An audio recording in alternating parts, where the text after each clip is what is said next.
Midday in Ekondo city, that's in the southwest region of the country. Ladies and gentlemen, this same time here in the city of Douala, welcome you to this edition of the Bilingual News on Équinoxe Television. Good afternoon to you, Babanda.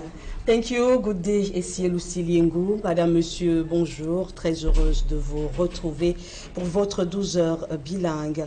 Dans l'actualité nationale de ce mardi midi, alors qu'un accident mortel de la circulation fait 2 morts sur le pont du Vouri dans l'arrondissement de Douala à 4e, un groupe de présumés malfrats est aux arrêts au commissariat de sécurité du 10e arrondissement. Retour sur ces événements avec Innocent Abega, Steve Eboulé et Martin Abanda. Des marques de sang issues de l'impact qui a coûté la vie à 2 personnes, dont une dame passagère d'une motocyclette. Le malheureux incident a eu lieu sur le pont du Vouri, dans le 4e arrondissement de Douala, bien avant que le soleil se soit installé à son zénith. La scène d'une rare violence décrite par les témoins fait allusion à un véhicule de tourisme qui serait passé par-dessus les passagers de l'engin à 2 roues après qu'il ait été propulsé sur le tarmac par les rails du passage à niveau. L'automobiliste a tout fait de se rendre au commissariat du 3e de Bonassama afin d'éviter le lynchage public. Dans le 5e arrondissement de Douala, ce sont des membres d'un gang d'agresseurs présumés qui ont été neutralisés par les éléments du commissariat du 10e à la suite de nombreuses plaintes enregistrées. Nous avons enregistré beaucoup de plaintes faisant état d'agression dans les quartiers Musiques et leurs environs.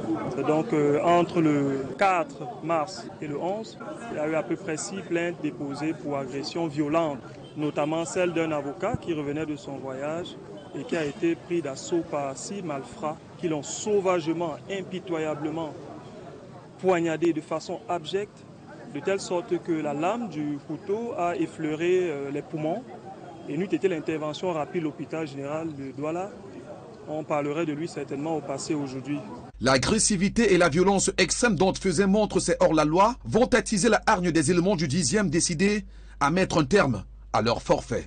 Nous avons entrepris un raid au quartier Misoké dans un domicile où nous avons interpellé 6 malfrats régulièrement suspectés d'agression, repris de justice pour l'essentiel. Au lieu de leur arrestation, il a été retrouvé des cartes nationales d'identité appartenant à des victimes. L'exploitation de ces individus a donc permis de constater que c'est un groupe de jeunes âgés entre 15 et 25 ans qui est à l'origine de ces actes criminels. Après votre départ, nous allons donc repartir avec de nouvelles opérations suivant les pertinentes instructions de M. le délégué général à la Sûreté nationale, répercutées par le commissaire divisionnaire Issogo Raymond, délégué régional de la Sûreté nationale du littoral, le tout sur le regard bienveillant de M.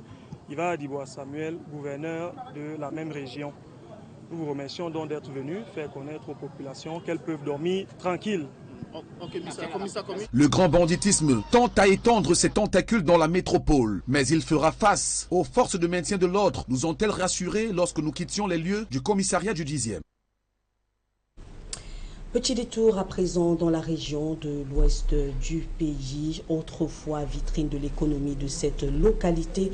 L'industrie agroalimentaire Scan, spécialisée dans la production des tomates consacrées, n'est plus qu'un champ de ruines de l'entreprise qui nourrissait autrefois plus de 25 000 familles. Il ne reste plus que des vestiges. Images et commentaires, Robert Kenyé et Vivien Tanfac. À Fumbo, dans l'ouest du Cameroun, avant, il y avait la société des conserveries alimentaires du Nous. Aujourd'hui, le site de cette agro-industrie ressemble à un véritable champ de ruines. Ces véhicules qui faisaient visiblement partie de son parc automobile, ces citernes et autres cuves, n'ont pas résisté à l'usure du temps. Bien que la structure principale soit encore debout, avec des murs qui commencent à s'effriter, après 25 ans d'arrêt, les machines sont grippées. Ces machines n'ont pas été en panne. On avait arrêté les moteurs. Il y a quelques appareils qui sont d'ailleurs même c'est grippé. Il faut les changer. Créée en 1992, la société spécialisée dans la production de la tomate concentrée n'a fonctionné que pendant quelques années. Ça fait près de 25 ans aujourd'hui que la Scan est aux arrêts. Il faut donc l'eau couler et à cause de la mauvaise gestion de cette structure. L'argument de la faible production de tomates matière première pour faire fonctionner l'entreprise, avancé par certains, est balayé d'un revers de la main. Ça n'a pas été fermé parce que il n'y a pas de production. Parce que 70% de la production journalière de la tomate au Cameroun vient du Nous. Plus précisément dans l'arrondissement de Fumbo où est basée la Scan. La question de la relance de la Scan a été plusieurs fois remise sur la table, Mais les discussions n'ont pas prospéré à cause d'une dette d'environ 10 milliards de francs CFA que réclamerait un des actionnaires, en l'occurrence la Société nationale d'investissement. Depuis un certain temps, nous avons entrepris les négociations auprès de la tutelle, le MIT notamment. Mais à chaque fois, il se posait cette fameuse dette de la SN que nous déplorons. Nous exhortons l'État de lancer un appel aux importateurs de tomates au Cameroun parce que l'État dépense plus de 50 milliards de francs CFA par an pour la tomate. Qu'on s'asseye, on discute, on voit dans quelle mesure ils peuvent peut-être financer même accompagner la production de la tomate, la transformation. La fermeture de la SCAN, qui transformait en moins de 400 tonnes de tomates par jour, a ainsi englouti plus de 300 000 emplois directs et indirects, selon les estimations des autorités. Dans la météo politique camerounaise, le professeur Maurice Kamto tire la sonnette d'alarme sur le risque de modification du calendrier électoral. Le président national du mouvement pour la renaissance du Cameroun s'inscrit donc en faux contre des élections législatives et municipales avant la présidentielle de 2025. L'économie de sa sortie avec Pierre Laverdure en banc et Dani Warren Sedou. Le professeur Maurice Kamto, l'idée persistante de l'organisation d'une élection présidentielle avant les législatives et municipales transformerait le Cameroun en une authentique république monarchique. Pour le leader du mouvement pour la renaissance du Cameroun, une telle décision serait contraire à la constitution de notre pays et serait injustifiée sur le plan financier. Depuis au moins 20 ans, on assiste à un report injustifié des mandats des conseillers municipaux et des députés. Déjà en 2002, le mandat avait été reporté. En 2007, ça a également été reporté. En 2012 également, ça a été reporté. Et la conséquence, c'est que les élections de 2012 ont eu lieu en 2013 et ceux de 2018 ont eu lieu en 2020. Une idée qui, selon Maurice Kamto, est persistante dans le rassemblement démocratique du peuple camerounais et sur le plan institutionnel impliquerait la prorogation des mandats des conseillers régionaux, soit l'élection des conseillers régionaux par des conseillers municipaux sans mandat électif. La conséquence de ces reports injustifiés, c'est que vous avez les sénateurs qui sont élus par des conseillers municipaux hors mandat, donc ils n'ont pas de légitimité. Vous avez des conseillers régionaux qui sont élus par des conseillers municipaux hors mandat, eux aussi n'ont pas de légitimité. On ne peut pas se permettre le luxe de faire en sorte que l'élection présidentielle surplombe toutes les autres élections, les élections locales, les élections législatives, avec des sénateurs illégitimes, des conseillers régionaux illégitimes parce que élus par des conseillers municipaux hors mandat, et donc illégitimes aussi. Sur le champ du jeu politique, pour Maurice Kamto, organiser la présidentielle avant les municipales et législatives expliquerait d'inverser le calendrier électoral, ce qui serait pour le leader de l'opposition camerounaise la traduction concrète de la panique qui a gagné le Rassemblement démocratique du peuple camerounais, même si au RDPC, on pense bien le contraire. Direction la session parlementaire de mars où l'état de santé du président du Sénat, Marcel Niatendi Fendi, affecte les activités au Parlement. Rendu au 14e jour, sénateurs et députés continuent de se tourner les pouces. Jusqu'ici, aucune élection ne pointe à l'horizon. Reportage à Yaoundé, Ben Christi Moudio et Joël Sengue. 2 semaines après l'ouverture de la session ordinaire du mois de mars 2024, aucune activité n'a été enregistrée dans les 2 chambres du Parlement. Le bureau d'âge n'a aucune compétence pour diriger quelque travail que ce soit. Il n'y a aucun travail parlementaire, aucune activité parlementaire qui puisse être menée avant la mise sur pied du bureau définitif. À l'origine de ce statu quo se trouve l'état de santé de Marcel Niatendi Fendi, pressenti pour être reconduit au perchoir de la Chambre haute du Parlement. Il est question pour le RDPC de renouveler sa confiance au niveau du Sénat en monsieur le sénateur Niatendi Fendi Marcel et au niveau de la Chambre basse au très honorable président Kavaïege Jibri. Une reconduction qui se heurte à l'état de santé du sénateur de 89 ans, président de l'institution depuis sa création en 2013. Pour une session qui n'a pour durée que 30 jours, on vient de gaspiller la moitié à se tourner le pouce pour attendre. une éventuelle guérison entre guillemets parce que tout est en train d'être fait pour que le sénateur Jtb soit au moins capable de voyager dans un avion partant de Paris pour Yaoundé et de tenir une vingtaine de minutes. Pour certains parlementaires, cette inactivité met le pays dans une situation délicate. Le président du Sénat est la personnalité qui est appelée à remplacer le président de la République en cas de vacances. Imaginez donc que là où nous sommes là, s'il arrivait quelque chose de grave au sommet de l'État au Cameroun, qu'est-ce qui se passerait? On serait dans un vide constitutionnel, un vide juridique préjudiciable. Ce n'est pas la première fois que ce type de scénario se joue au Parlement. En 2023, au sein de la Chambre basse du Parlement, l'élection avait eu lieu le 27 mars, alors que la session avait été ouverte le 3 mars. Pendant ce temps, le réseau Internet connaît une forte perturbation dans certains pays d'Afrique, une situation qui pourrait bien saler les factures des opérateurs de téléphonie mobile affectés par cet incident. Perturbation du réseau Internet depuis quelques jours. Pourquoi ça coince et pourquoi ces pays? Eh bien, c'est un reportage que signent Kevin Tiogo et Nadine Guanfo. Selon un rapport de NECBLOX, organisation spécialisée dans la cybersécurité, les fortes perturbations au sujet de la connexion Internet dont sont victimes les millions de consommateurs ces derniers jours au Cameroun, ainsi que dans plusieurs autres pays africains, sont dus à des incidents majeurs, survenus au niveau des câbles sous-marins des fibres optiques WAX, SAT3 et MN1, qui sont les principaux fournisseurs d'accès à Internet dans les pays subsahariens. La Côte d'Ivoire, où s'est initialement déclenchée la panne, est également le pays le plus affecté. Le dysfonctionnement y était à la survenue de l'incident quasi total, ne laissant aucune possibilité pour les abonnés MTN et Orange de se connecter. Dans les autres pays tels le Libéria, le Bénin, le Ghana, le Burkina Faso, le pourcentage de connectivité est resté assez faible, servant entre 14 et 35%. Le Togo, le Gabon, le Cameroun, le Niger ou le Nigeria ont cependant subi des désagréments moins sévères. La connectivité y allant de 42 à 72%, à 58% pour le cas spécifique du Cameroun, si on se réfère à la description de NECBLOX.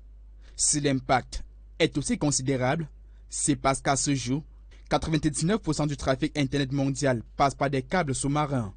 Des câbles sous-marins de fibre optique qui s'étendent sur environ 1,3 million de kilomètres, soit plus de 33 fois le tour du monde, commentent nos confrères de Jeune Afrique.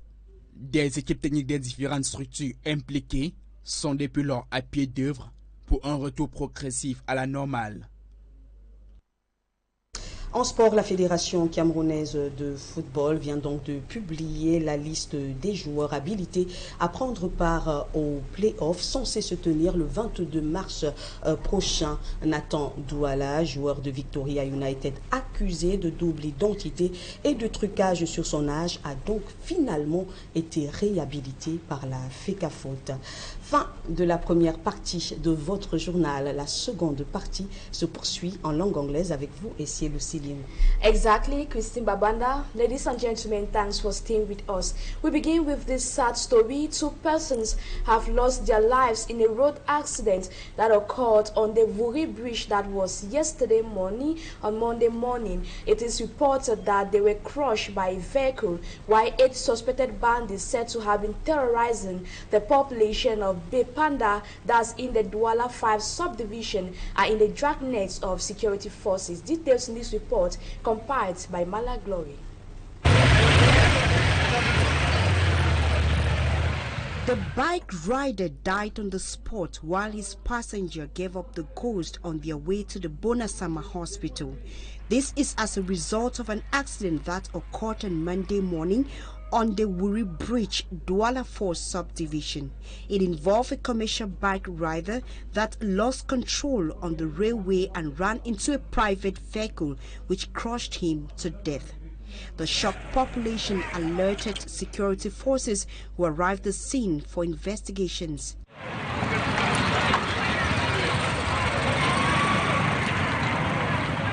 Still on Monday, 8 suspected bandits were arrested.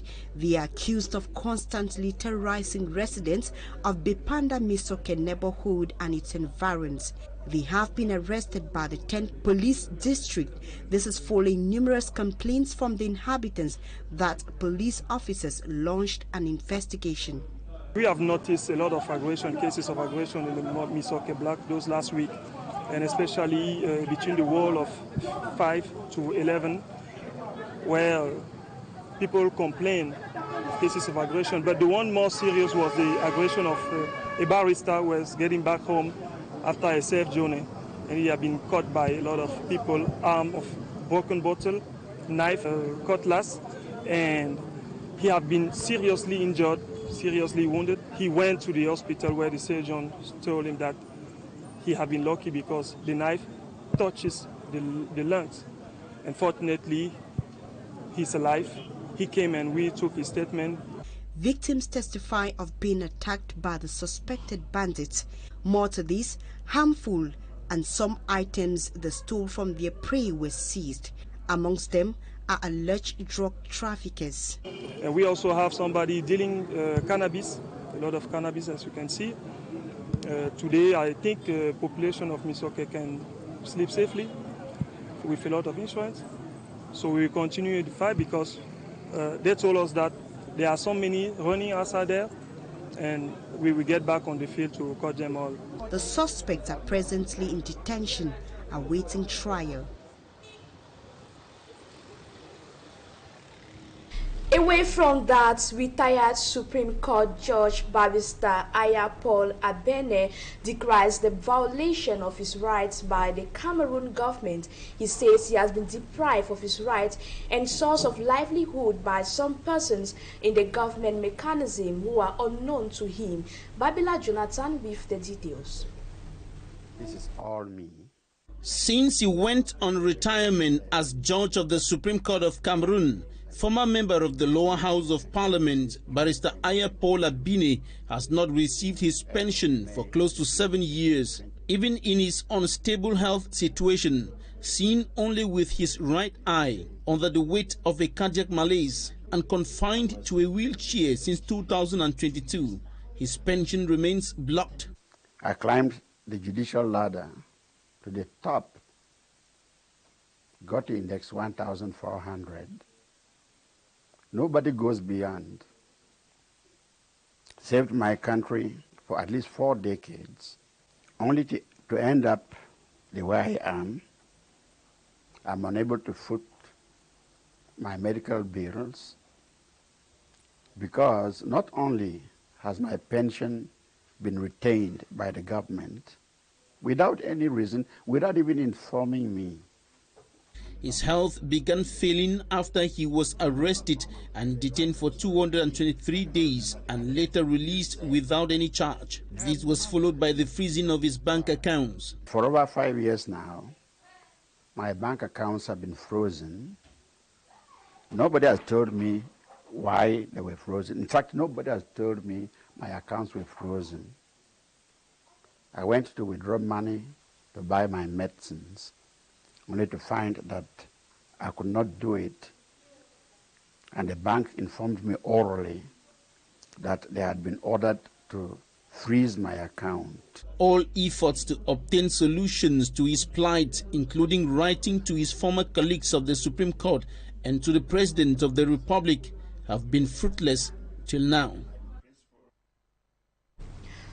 Meantime, the national president of the Cameroon Renaissance Movement political party, Professor Maurice Kamto, calls on the prosecution of Cameroonians promoting the candidacy of President Paul Biya.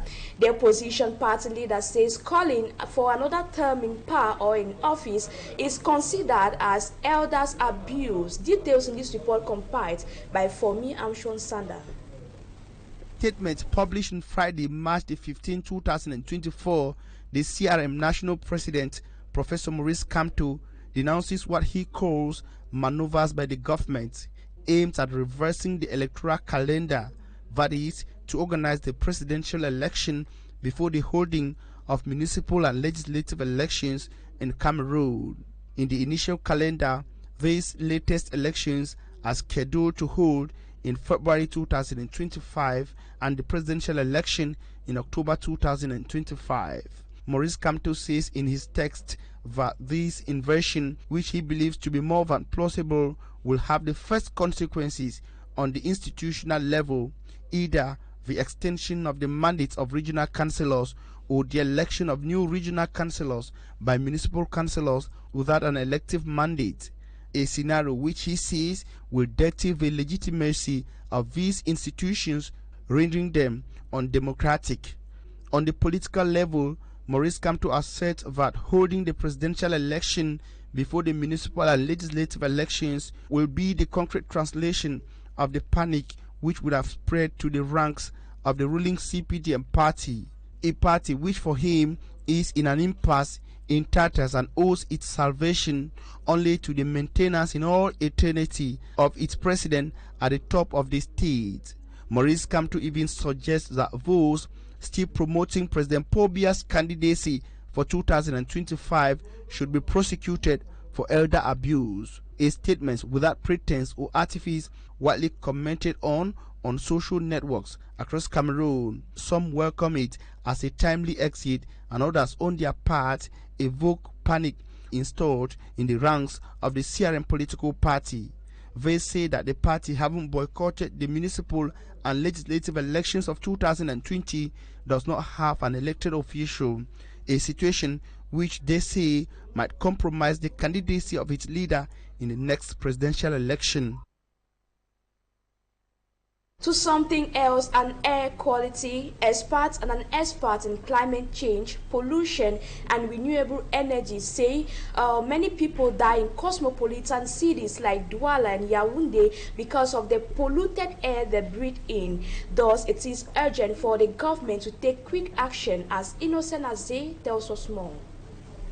Air pollution accounts for deteriorating health conditions of Cameroonians in cosmopolitan cities like Douala, Yaoundé, for instance. Douala is really a polluted city. You know, the quality of transportation is very bad in Douala. You have motorbike, truck, taxis, you have and so on, and most of that is the car of second hand. That means the quality of the foam, the dust is very bad. Inhaling smoke emitted in the atmosphere by cars, motorbikes, industries, combined with the pungent smell from waste littered around, intoxicates the health of the population, exposing them to deadly diseases like cancer. I would say that 80% person facing with cancer come from the quality of air. And the bad aspect is that when you breathe it, the impact is not immediate. You will feel it after 20 years.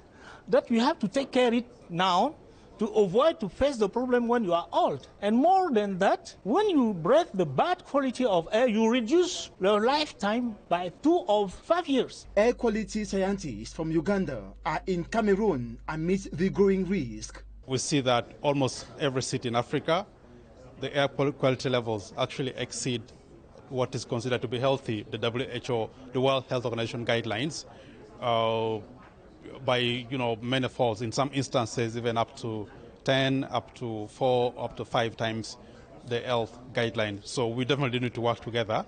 Unfortunately, it varies because air quality keeps on changing, because our activities also keep on changing, demand will keep changing, and that's why we need to work together to tackle the air pollution problem so that we have a healthy population and a prosperous population and a vibrant environment, a vibrant city, a vibrant economy. The success of this relies on 4 pillars: work together, monitor air pollution, raise awareness with data collected, and institutional capacity building. And meantime, to enhance plant protection from pests and diseases on the continent, the AU Inter-African Phytosanitary Council is stepping up measures. This will boost agricultural yields, promote trade, and improve on the standard of living in various sub-regions. Innocent Azé once more. In Cameroon and most African countries is said to be mainly instigated by poor and low yields. This because crops often suffer attacks from pests. Our capacity needs to be reinforced in the first place because our region lacks a lot of means and tools to handle or tackle all of these diseases. It is in a bid to reverse the situation in the African Union member states that the 17th hybrid session of Steering Committee of the African Union Inter-African Phytosanitary Council held in Douala. This International Phytosanitary Council handles all issues that are related to plant health. When we talk about plant health or phytosanitary, it is something that is related to protecting crops from pest and disease so that those crops can be safely used as our food but also exported safely for trade. Though faced with limited human capacity, constant invasion of plants by pests, the AU Inter-African Phytosanitary Council still boasts of its recent achievements. In 2023, we have achieved a lot. Put in place a 15-year plan. It's called the Plant Health Strategy for Africa. In that strategy, the office aims to achieve a vibrant and robust plant health system for the continent to ensure that this continent can benefit from the agricultural production and also to make sure that the continent is able to feed itself but also make money from agriculture. Last year we have also been able to train over 44 member states in terms of pest identification or pest risk analysis or things like electronic certification that we call e-phytos. In this come together, efforts of all stakeholders are expected to be galvanized to build all necessary infrastructures to detect the pest at the plant level and to see how they can be mitigated. Mourners have described the former president of the Cameroon Football Federation as a man who was filled with wisdom. The mourners were speaking in Yankalan village in Mwanko during an official ceremony organized to bid farewell to His Majesty Totoke Epune Albert. Smart Jikan Gabriel tells us more. Kalak village in Mwanko in the Sanaga Maritime Division brought together a host of top government officials alongside former players of the national football team as they came to pay homage to the former president of the Cameroon Football Federation who doubled as chief of Yakalak village. His Majesty Eto Toke Epune Albert was described by some key speakers during the funeral as a man who was filled with wisdom. In 1990, the Lions then was accommodating thanks to the tact and wisdom of His Majesty Albert. He managed all of the situation within the den and made the team conquering that was capable of getting results. The results which became special to Cameroon in the 90s. His Majesty Albert was a wise citizen. He used it to calm tempers when our sessions were tensed. As a Secretary General of the Regional Council, His Majesty contributed to the emergence of the Regional Council. His Majesty Etotoke Epune Albert, who was Fecafoot's president in the 90s, was remembered for playing a key role in the success story of the senior men's national team to the quarterfinal of the FIFA World Cup. I recalled the 1990 era when I saw the likes of Albert Roger Miller, Eugene Ekeke, Ndip Akem. It gave the funeral a special touch. The team that recently lost in Côte d'Ivoire should learn from their seniors. A special frame having the shirt of the 1990 Indomitable Lions was given to the family of His Majesty Etotoke Epune Albert to remember his success story as the president of the Cameroon Football Federation.